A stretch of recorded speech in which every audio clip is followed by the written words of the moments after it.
Crack of throttle. I'm Mick Kulow, commonly known as Micky No Shoes, and I'm here at the Stirling North Airfield. I've been a club member here for about 2 years since it began as a recreational aircraft field, and I've been flying for about 10 years. I started off with gyroplanes, built my Savannah about 2 years ago,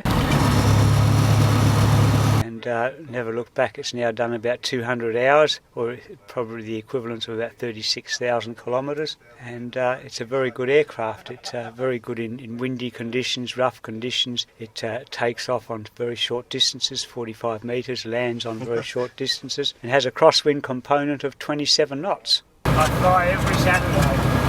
I've missed 3 Saturdays in 2 years. Now, I run my engineering business, and so while I was working my business, I built the plane. So I'd start an hour earlier every morning. I'd work on the plane for an hour. Lunchtime, I'd cut me lunch times and work on the plane.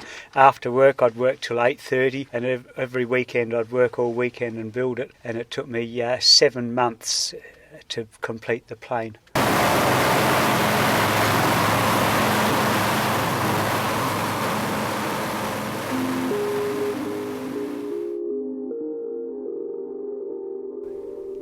There's a freedom in the air. I like the feel of a plane held up in the air, like the lift principle.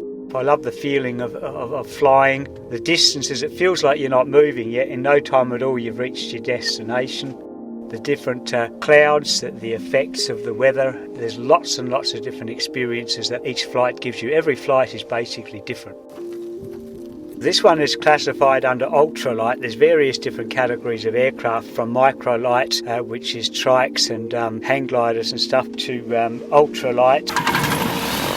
And now they're quite sophisticated aircraft, 100 horsepower motors, sit on around about 100 knot. RAIs, which this is Recreational Aircraft Australia, you work on your own motors, if you work on the machinery, maintain it yourself. Also, medical check. You basically, if you're healthy enough to hold a driver's licence, you're quite okay to hold a RAI's pilot's licence. These are all good advantages that make it more available for the average person to be able to get into flying. It's a good high, you could say, quite literally. I'm limited to 9,500 feet. But flying, it's something that's like a bit of a bug. Once it bites you, you tend to want to be at it all the time.